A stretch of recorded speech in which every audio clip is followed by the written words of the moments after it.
2026년 지방선거 전망이란 주제로 서동영의 시선 코너 함께합니다. 서동영 전 국회의원 나오셨습니다. 안녕하세요. 안녕하십니까. 새해 복 많이 받으십시오. 새해 복 많이 받으십시오. 새해 뭐 일출 좀 보셨어요? 예. 1월 1일 날 새벽에 예. 광양읍에 있는 사산에 올라가서 네.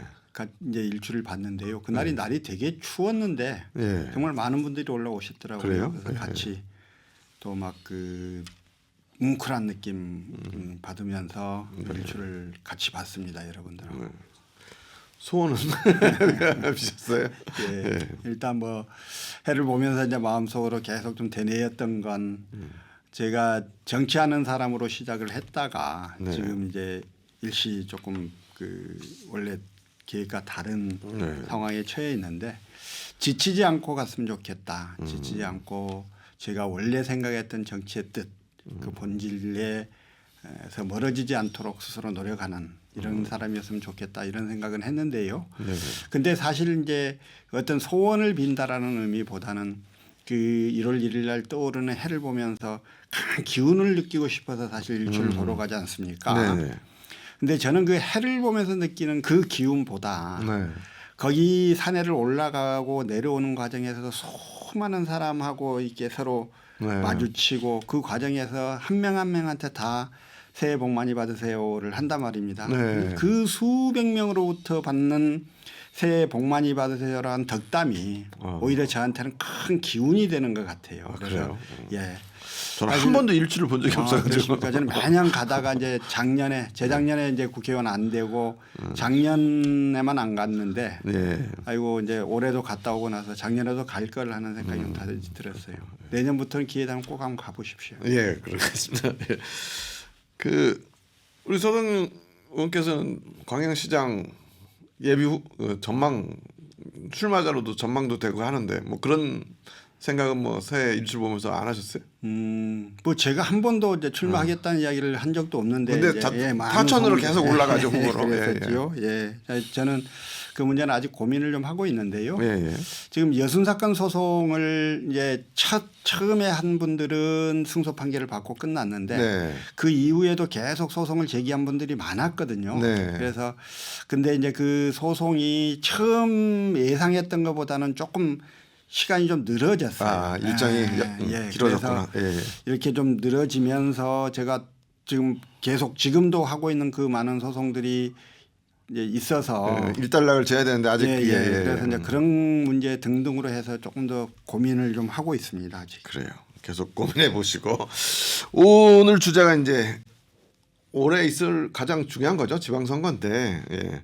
근데 각 당들이 지방선거를 좀 준비해야 되는데 지금 두 당 다 좀 어수선한 것 같아요. 그렇습니다. 특히 민주당 먼저 얘기하면 이제 김병기 전 원내대표 문제하고 또 좀 많이 나오는 거 강선우 나오는데 좀 이런 분위기 뭐 이길 거라고 생각해서 이런 별 신경 안 쓰는 건가?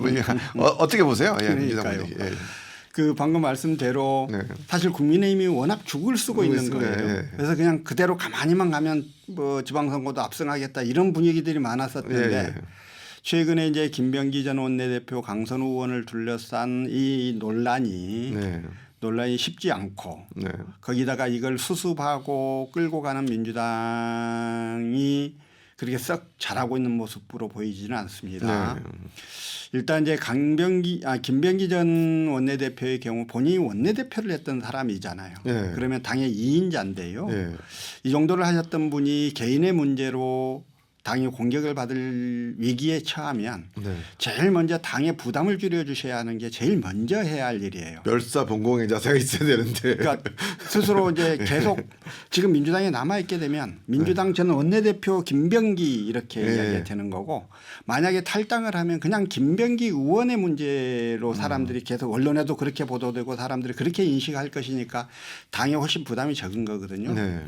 본인이 소명이 가능하고 떳떳하다고 생각하면 탈당을 해서 살아 돌아오겠다고 선언하고 그 문제를 잘 마무리해 놓고 다시 당에 돌아오는 게 당을 위해서 가장 좋은 일일 텐데 나는 뭐 제명을 당하더라도 탈당을 하지 않겠다 이렇게 선언하고 좀 버텨버리는 모양새를 띠는 하는 걸 보고 이제 이런 모습을 보고 우리 당을 지지하는 많은 지지자들은 굉장히 실망스러운 모습들인 거거든요. 그건 중도층도 마찬가지죠. 네.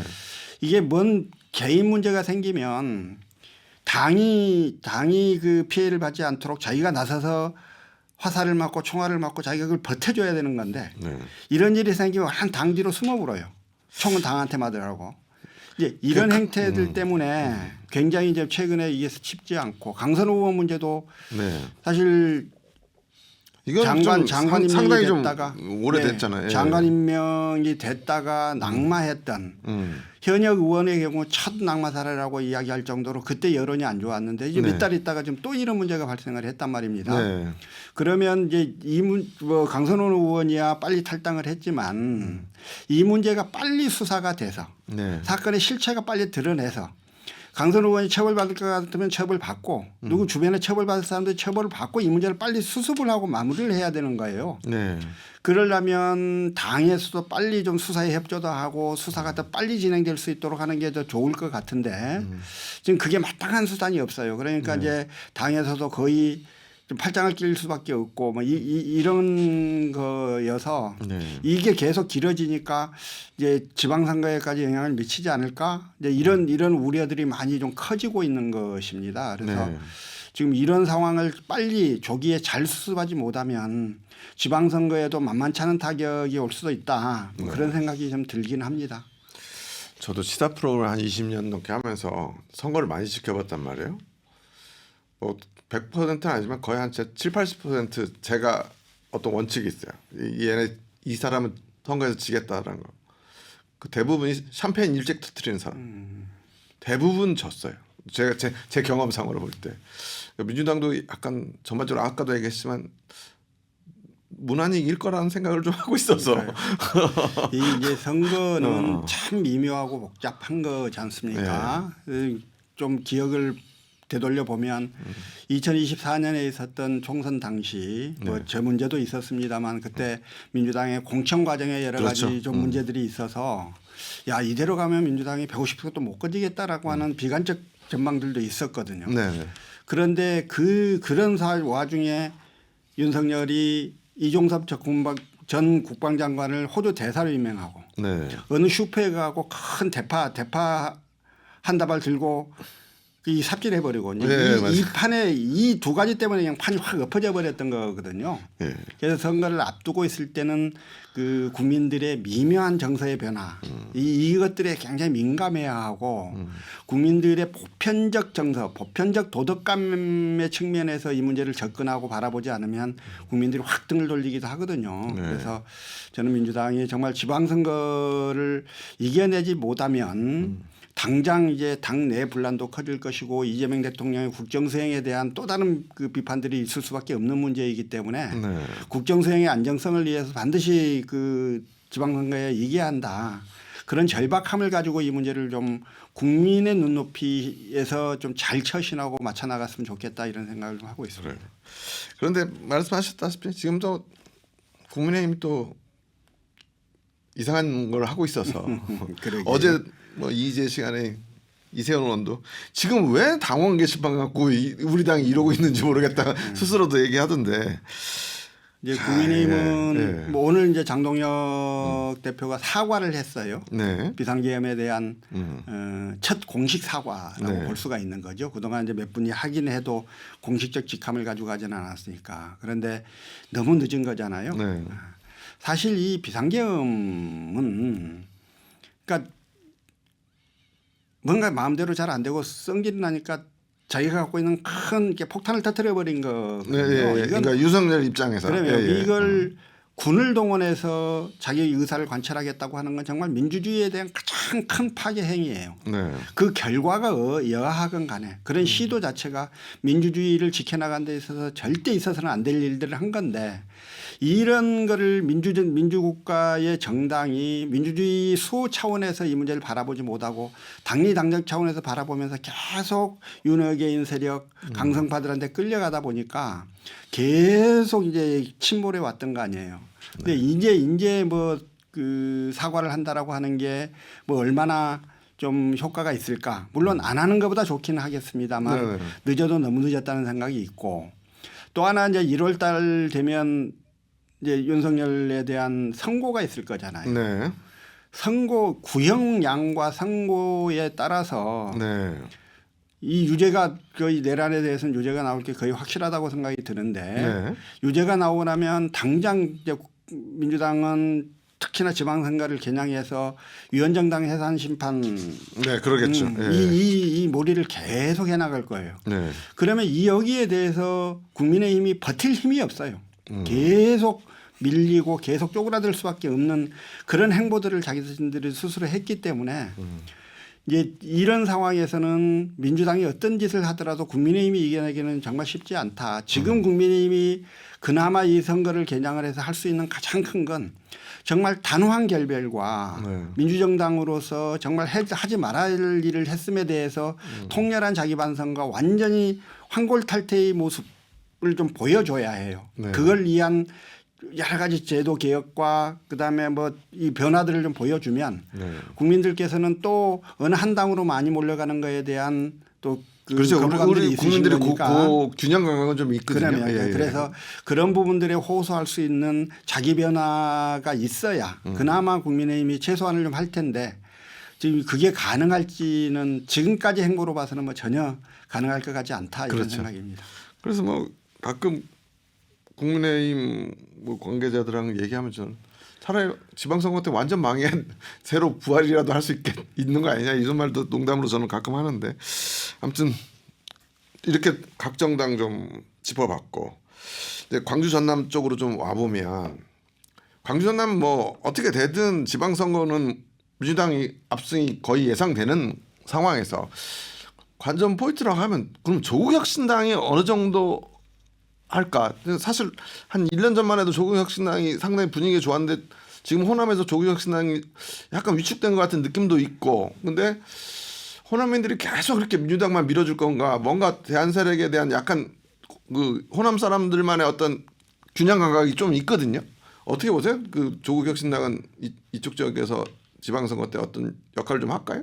뭐 TK 분들도 이제 그런 정서일 수도 있겠습니다만 호남의 정서는 도저히 국민의힘은 못 찍겠다라고 하는 정서가 아주 강한 거잖아요. 네. 그러면 국민의힘이 아니고 이게 뭔가 집권이 가능하고 정책이 가능한 데가 어디야 민주당이다 이렇게 해서 가는 건데 그러면서도 정말 그 한 당이 거의 다 휩쓸고 있는 이런 현상 이런 상황에 대해서 호남인들이 흔쾌할 리가 없는 거거든요. 네. 뭔가 선거라고 하는 게 경쟁도 있고 서로 막 치고받고도 하고 의 재미도 있고 네. 또 나도 선택할 수 있는 그런 기쁨들이 있을 텐데 지금은 민주당 너무 일색으로 가고 있는 거에 대해서는 분명히 좀 제대로 된 경쟁을 보고 싶다라고 하는 욕망들이 호남 분들한테 늘 있어요. 네. 그래서 특별히 어떤 제3당이 확 떠오를 가능성이 있으면 호남부터 바람이 부는 게 네. 호남에서 늘 이 공정한 경쟁에 대한 그 갈망들이 있어서 그렇거든요. 네. 그 이제 그런 측면에서 보자면 올해 지방선거에서 민주당과 제대로 된 경쟁을 한번 해볼 만한 정당으로서 조국혁신당은 좀 눈여겨볼 만한 정당인데 일단 한참 지난 총선 때 호남에서 거의 50% 가까운 지지를 받고 네. 국회의원 13명을 배출했던 저 조국혁신당이 네. 지난번 그 이 당직자에 대한 성비위 사건 네. 을 제대로 수습하지 못하는 모습을 보임으로써 호남 분들이 딱 등을 상당히 좀 돌린 것 돌렸고 같습니다. 또 조국 대표가 나오면서 그 전에 조국 대표한테 약간 미안한 마음이 있었는데 그게 좀 없어진 것도 있는 것 같아요. 그러니까 조국이 어쨌든 너무 세게 당한 거잖아요. 네. 윤석열 검찰한테 너무 세게 그런 생각을 하고 있더라고요. 그러면 예. 그래서 늘 부채의식이 있고 아이고 우리가 미안타야 하는 생각들이 있었다가 이제 조국 대표가 이 사면복권으로 나와버리고 나니까 그런 마음들이 좀 없어진 것 같아요. 열버져 가는 거. 그때 사실 조국 대표는 그냥 만기 출소를 했으면 어쨌을까. 그러니까 한 9개월 더 살았으면 되는 건데요. 네. 딱 그래서 원래 조국에 대해서 많은 분들이 갖고 있는 그 생각들이 그대로 유지될 수 있도록 했었으면 좋았을 것 싶기도 하고 네. 문제는 이제 어쨌든 나오고 나서도 사실 자기가 대선에 대한 꿈을 그냥 노골적으로 드러내는 거 말고 뭔가 문재인 정부 때 정치를 배웠던 사람으로서 그 나름의 품격 있는 정치 행태들이 있었을 거란 말입니다. 예, 그런데 그렇죠. 그런 것들을 제대로 보여주지는 못했던 그러니까 것 같아요. 성숙해진 모습을 못 봤어요. 예, 예. 일단 우리 많은 도민들이 보기에 그런 생각들이어서 조국에 대해서 한때 가졌던 일정한 바램과 희망들이 꺼졌다고 보여지진 않는데 약간 유보한 상태 네, 이런 겁니다. 유보 정도로 보시는구나. 그런데 예, 예. 이제 이런 게 어쨌든 조금만 뭔가 불이 붙어주면 아까 말씀드렸던 또 호남에서도 좀 제대로 된 경쟁을 보고 싶다는 욕구들이 상당히 있을 수 있으니까 조국 혁신당이 좀 떠오를 가능성은 저는 뭐 완전히 배제할 수는 없다고 생각하는데 네. 최근에는 이제 최근의 어떤 흐름으로 봐서는 그럴 만한 마땅한 계기를 못 잡고 있는 것 같다. 그러니까 아젠다는 못 잡은 것 같아요. 제가 볼 때 그 순천 지역위원장인 그 이봉남 의원하고도 제가 인터뷰를 해봤는데, 그러니까 조직은 좀 정비를 해가고 있고 시스템을 하드웨어적인 건 만들어가고 있는데 소프트웨어적으로 아직 그 아젠다라든지 뭐 이런 정책이나 어떤 이슈를 몰고 간 그 안건을 못 잡아내는 것 같아요. 예, 예. 거기가 워낙 조국 한 사람의 이름이 이게 너무 큰 정당이기도 예, 하고 예. 예. 그래서 그런 좀 안타까움이 있습니다. 네. 그리고 또 이제 지방선거 오늘 뭐 다 볼 수 없고 제일 관심 가는 건 도지사 선거 아니겠어요? 지금 3선을 바라보고 있고 현 김영록 지사가. 근데 3선을 잘 안 주려는 민주당 분위기도 있는 거고 광역단체장에 그러면서 많은 사람들이 나오고 있는데 결국 민주당 경선의 문제지 않습니까? 어떻게 좀 전망하세요? 네. 글쎄요, 이제 그게 아직은 잘 모르겠고요. 네. 역시 이제 가장 큰 변수라고 하면 이제 현역 지자체장의 3선 여부지요. 네.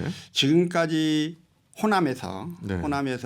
그러니까 광주 전남북 모두 다 네. 3선 광역지자체장은 딱 한 명밖에 없었어요. 누구였죠? 박준영 지사예요. 아, 박준영 지사. 예. 근데 이제 박준영 지사는 그때 같은 열린우리당 다시 뭐 대통합민주신당으로 통합되고 하는 일련의 과정들이 있어서 네. 그 3선의 기회가 있었는데 그 외의 분들은 한 분도 안 계셨단 말이에요. 네. 이 세 개 지자체가. 네. 근데 그거는 사실 시민들이 그렇게 그 선택한 면도 물론 있겠지만 네.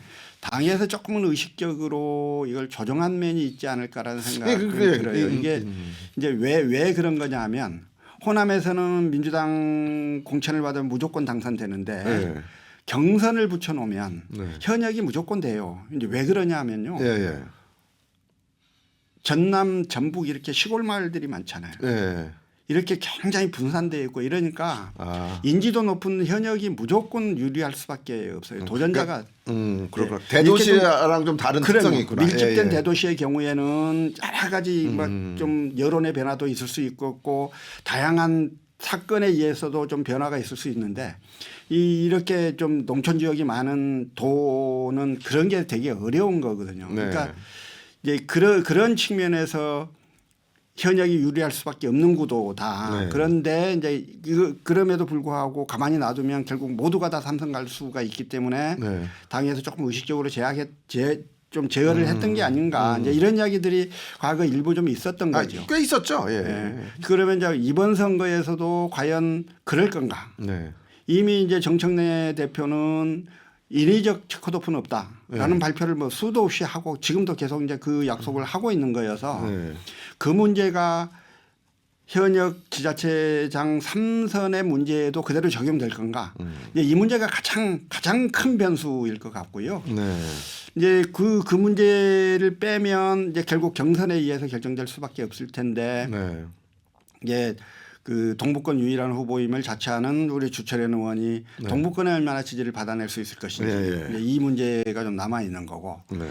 또 하나가 저는 이 전남 동북권의 이 산업위기를 네. 석유화학 산업과 철강 산업의 위기에 대해서 사실 그 문제를 그렇게 이야기하시는 분이 안 계세요.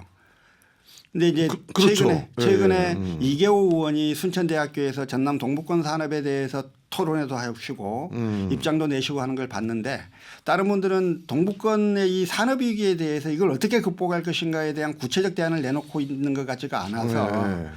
저는 뭐 동북권 사람이기 때문에 그거를 좀 확실한 대안들을 내놓으신 분이 동북권에서는 크게 좀 지지를 받을 가능성이 크다. 그런 생각 정도를 좀 하고 있습니다. 그럼 주철 의원은 좀 내고 있어요?